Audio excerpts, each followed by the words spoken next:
लंका में विभीषण राम राम जपते जपते उनको वर्षों हो गए थे, लेकिन उनको कभी आभास नहीं हो रहा था कि कभी हरि की कृपा होगी।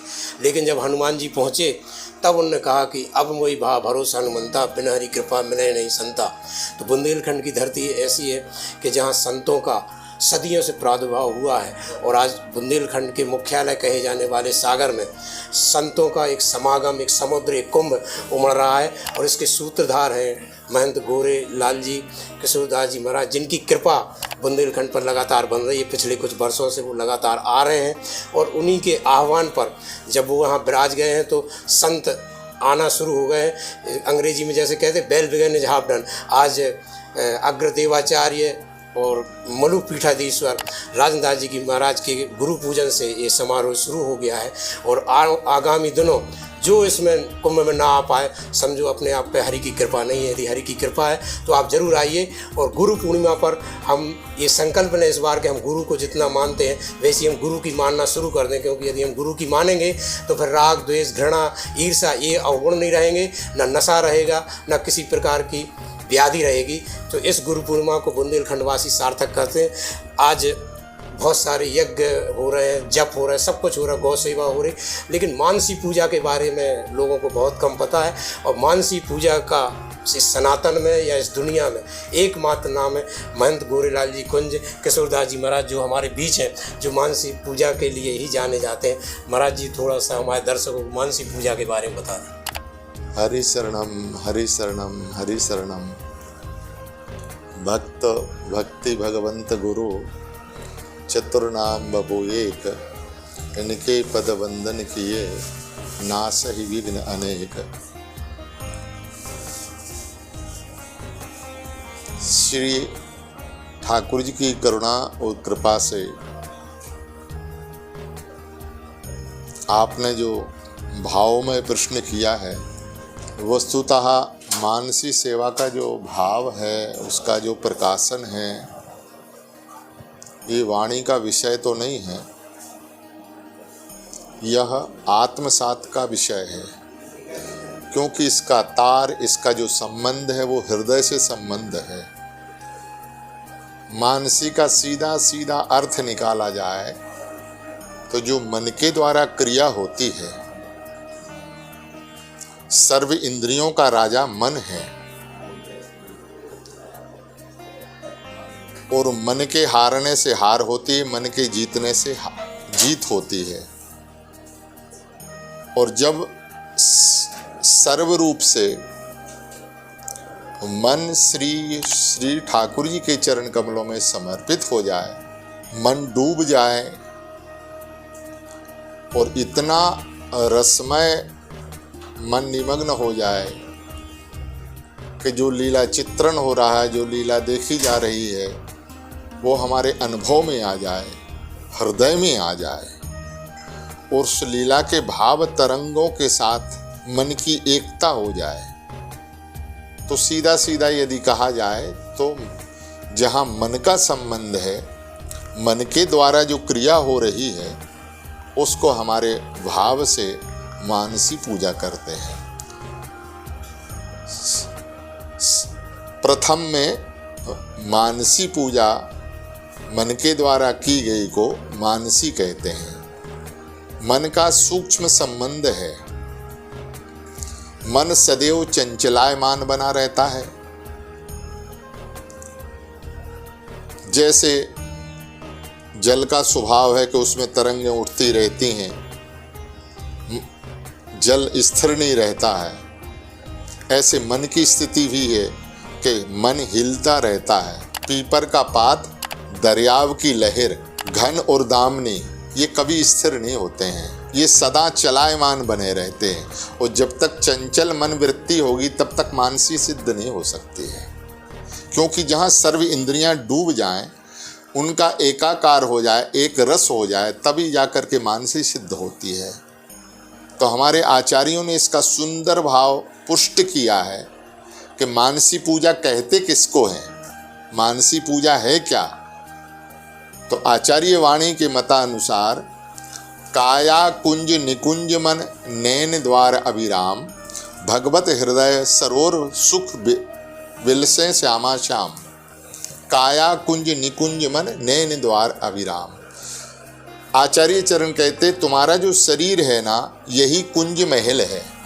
ये मानसी की विधा है, मानसी परंपरा, उसको हमें सिद्ध करना है। तो शरीर को तो हमने कुंज महल के रूप में स्वीकार कर लिया, महल बना लिया। मन क्या है? बोले ये निकुंज धाम है। एक कुंज महल हो गया और एक निकुंज हो गया। तो शरीर जब हमारा कुंज है तो मन निकुंज हो गया, मतलब एक गोपनीय और एक अति गोपनीय। तो अब दोनों ही, शरीर कुंज है, मन निकुंज है। अब इसका द्वार क्या है? तो आचार्य चरण कहते हैं इस तन रूपी शरीर रूपी कुंज महल का द्वार, मन रूपी निकुंज का द्वार जो है ना, नेत्र ही द्वार है। नेत्र ही द्वार हैं। तो हम नेत्रों के माध्यम से श्यामा श्याम का जो रसपान करते हैं, युगल को भावना के द्वारा अपने नेत्र कमल के द्वार से हृदय रूपी सिंहासन में, हृदय रूपी कुंज में युगल सरकार को विराजमान करके उनकी यथासाध्य सेवा करना, उस सेवा में डूब जाना, उसको मानसी कहते हैं, संलग्न हो जाना। तो मन से ही दूसरे भाव में आचार्य चरण कहते हैं तन रूपी तो महल है, मन रूपी प्रियालाल, कुंज केल निरखें तहाँ कीने रसिक निहाल। बोले तन रूपी महल हो गया और मन रूपी श्यामा श्याम हो गए, क्योंकि मन के द्वारा सिद्ध करना है। ना वहाँ वस्तु है ना विषय है। अब मन से ही श्री वृंदावन को प्रकट करना है, मन से ही श्री कुंज को प्रकट करना, मन से ही निकुंज को प्रकट करना, मन से ही यमुना पुलिन प्रकट करना है। और वहाँ के पत्र पुष्प दल द्रुम आदि आदि जो कुछ भी है निकुंज मंदिर का, वह मन के द्वारा, मानसी के द्वारा सिद्ध करना है। और मन से ही प्रियालाल को अपने हृदयस्थ करके, हृदय रूपी सिंहासन में विराजमान करके अपनी भावना के द्वारा उनको लाड़ चाव सुखमयी सेवा के द्वारा रिझाना है। जैसे मानसी में प्रातः काल की जो सेवा है, प्रातः काल में जिसको हम लोग मंगला दर्शन कहते हैं, तो मंगला का स्वरूप है युगल सरकार सुखद सेज के ऊपर, कोमल सेज के ऊपर पौड़े हुए हैं। और पौड़ने में सहचरियाँ प्रथम ड्योढ़ी के ऊपर जा कर के अपने झरोकान में से, कुंज महल के झरोकान में से युगल सरकार का रूप सुधापान करती हैं, उनको निहारती हैं। युगल कैसे पौड़े हुए हैं, तो उनकी जो पौड़न है उसको दृष्टि में आत्मसात करते हुए, ध्यान करते हुए और उसमें डूब करके युगल की पौड़न को निहार करके सखियां बलिहार होती हैं, युगल की बलैयाँ लेती हैं, आनंद रस का अनुभव करती हैं। ऐसे अब युगल को जगाती हैं। तो प्रात समय नवकुंज द्वार हो, ललिताजू ललित बजायो वीणा। इस प्रकार से ललिताद सहचरियाँ वीणा लेकर के जागो जी जागो भोर भयो, युगल को यह भान कराती हैं और उनको जगावन करती हैं, जागो जी जागो भोर भयो। तो युगल कैसे जाग रहे हैं, उनके जागने की जो माधुर्यता है, उनके जगने की जो मधुर छवि है, श्रृंगार अस्त व्यस्त हो रहा है, बदले हुए हैं, अलकावली कपोलों के ऊपर छाई हुई है। इस भावानंद में रसिक प्रेमी प्रेमानंद में डूब करके जब यह रसपान करने लगता है तो प्रिया जी की अलकावली जो कपोलों पे आई हुई है, लाल बिहारी श्री सरकार श्री लाल जी जो है ना, अपने कोमल कोमल कर कमल से प्रिया जी की अलकावली की संहार करते हैं, उसको दूर करते हैं, जिससे मुख कमल का सीधा सीधा मंगल स्वरूप दर्शन हो जाए। तो ऐसे ये मधुर मधुर भाव, मधुर मधुर झांकियाँ रसिकजन इसको मानसी के द्वारा रसपान करते हैं और उसमें रस निमग्न हो जाते हैं। इसको मानसी सेवा कहते हैं। मधुर स्वरूप में स्थित होकर के युगल को जगाना है, युगल की भावमयी सेवा करना है। जब युगल जाग गए हैं तो उनको सावधान करके उनका फिर मुख मंजन, उनको स्नान कराना है, स्नान कुंज में ले जाना है। सखियाँ उनको स्नान कुंज में ले जाती हैं, स्नान करा के नवीन वसन धारण कर करके उनका नक्सिक श्रृंगार करके श्रृंगार कुंज में विराजमान करती हैं और उनको श्रृंगारित करके युगल को फिर दोनों का मिलन कराती हैं, दोनों को रसपान कराती हैं, जिमाती हैं, आदि आदि। ये मंगलमयी सेवा जो है ना, यही सब मानसी की सब परिधि के अंतर्गत ही विराजमान है। और यह सेवा जो है ना सर्वोपरि है। जहाँ यह भाव सिद्ध हो गया तो जैसे उदाहरण की दृष्टि से शरीर धर्म से हम सागर में हैं, शरीर हमारा भले ही सागर रहे, लेकिन जब मानसी की भावना होगी तो उस समय हम सागर, शरीर सागर में भले हो लेकिन हम सागर में नहीं हैं, हम श्रीधाम वृंदावन में हैं, निकुंज में युगल सरकार विराजमान हैं। इस भाव से ओतपोत होकर के आनंद रस में डूब करके सखी भाव भाविता हो करके मानसी रस को पान किया जाता है। ये मानसी की भावना है, ये परंपरा है। ये तो आपके तप है तो आप इतना कर पाते। हम लोग तो सामने जब पूजा करते हैं तो पूजा यहाँ करते हैं, पता नहीं ध्यान मन कहीं चला जाता है कि आज ये काम है वो काम या कहीं और चला जाता। तो इसको नियंत्रित कैसे करें, इतना भाव कैसे लाएं कि उसमें हम उस दिशा में बढ़ पाएं? इसका सुंदर भाव तो ये है, समाधान की दृष्टि से अपने श्री युगल सरकार के चरणों का आश्रय लेकर के श्री ठाकुर जी मंगल स्वरूप हैं।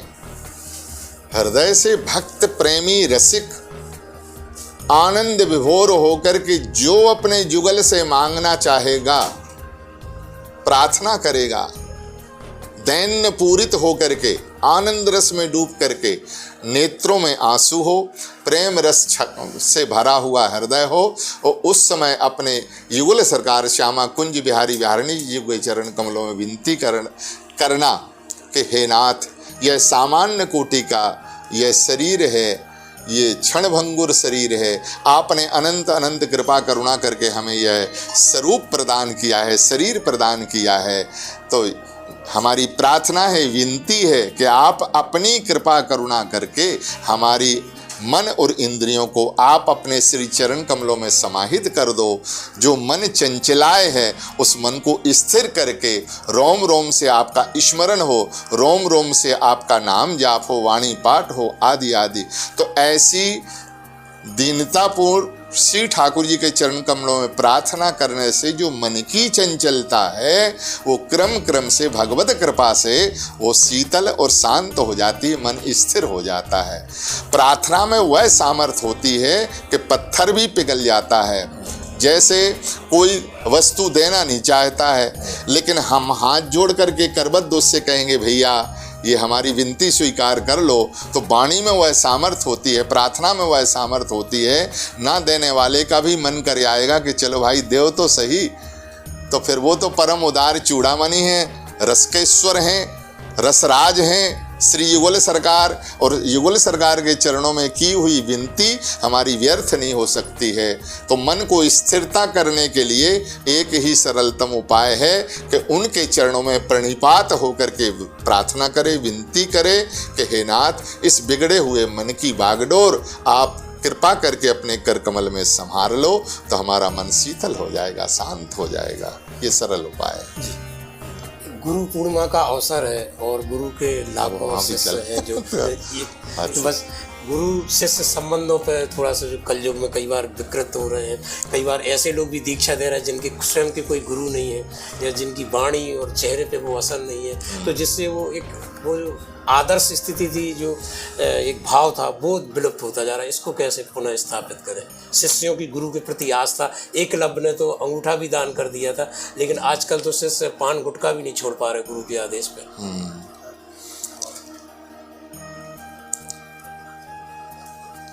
ये जो है ना गुरु शिष्य परंपरा कोई सामान्य नहीं है। गुरु शिष्य का संबंध जो है ना सबसे बड़ा संबंध है और भगवदीय संबंध है।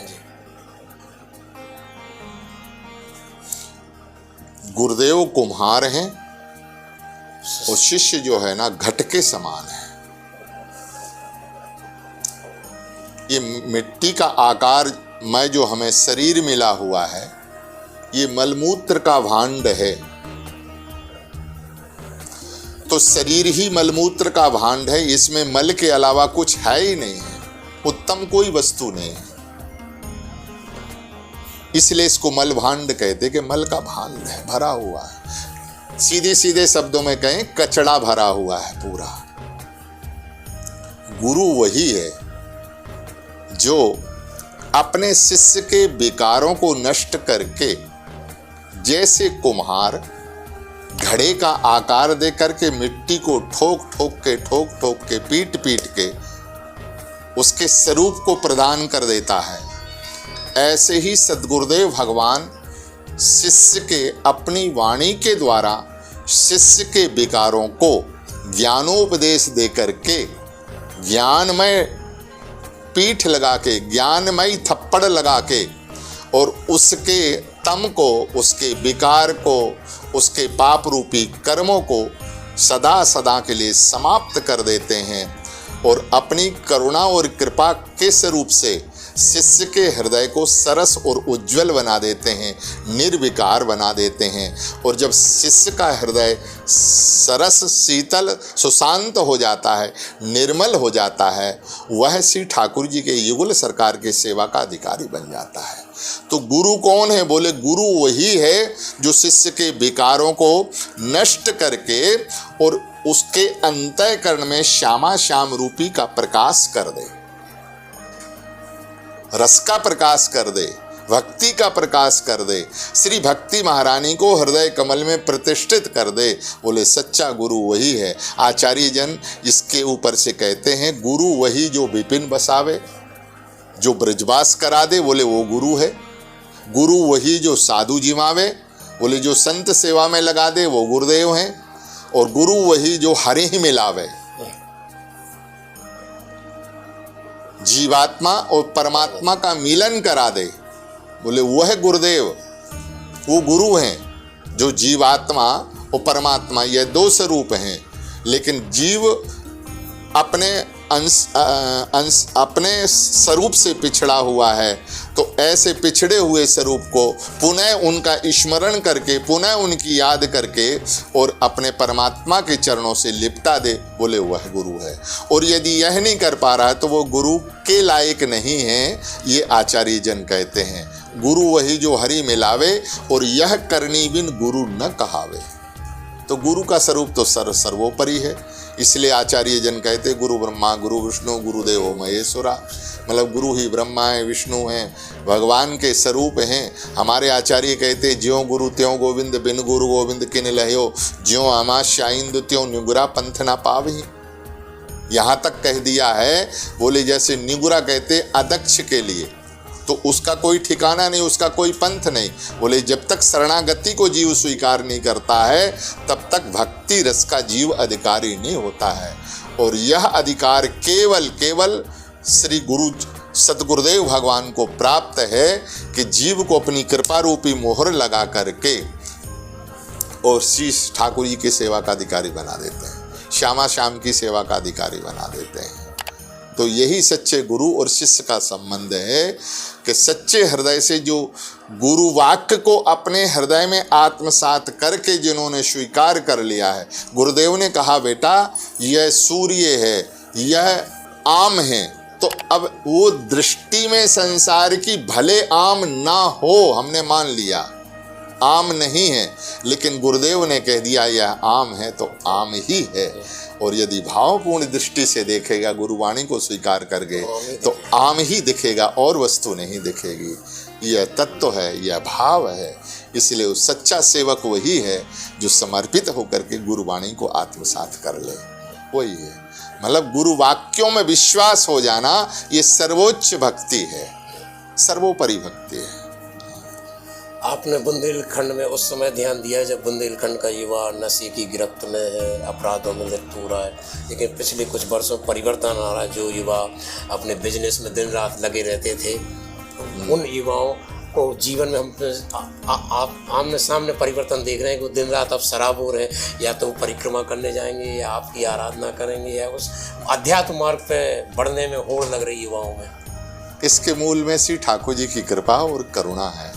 हम समस्त जीवों के प्रति भगवान से यही विनती करते हैं, यही प्रार्थना करते हैं, हे नाथ ये सारा जगत, सारा संसार आपका है, आप ही सर्वेश्वर हैं, आपके ही जन हैं, आप ही सब जीवों के रूप में विराजमान हैं। तो ऐसी कृपा करो ऐसी करुणा करो कि सबकी मन बुद्धि आपके चरण कमलों में सदैव लगी रहे।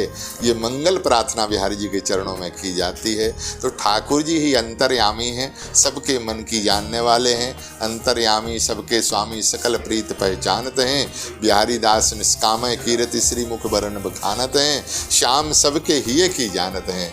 तो ये जो कुछ भी प्रकाश हो रहा, जीवन में बदलाव हो रहा, इसमें श्री ठाकुर जी की करुणा है, वो कृपा का प्रसाद है। दास का कहीं कुछ नहीं।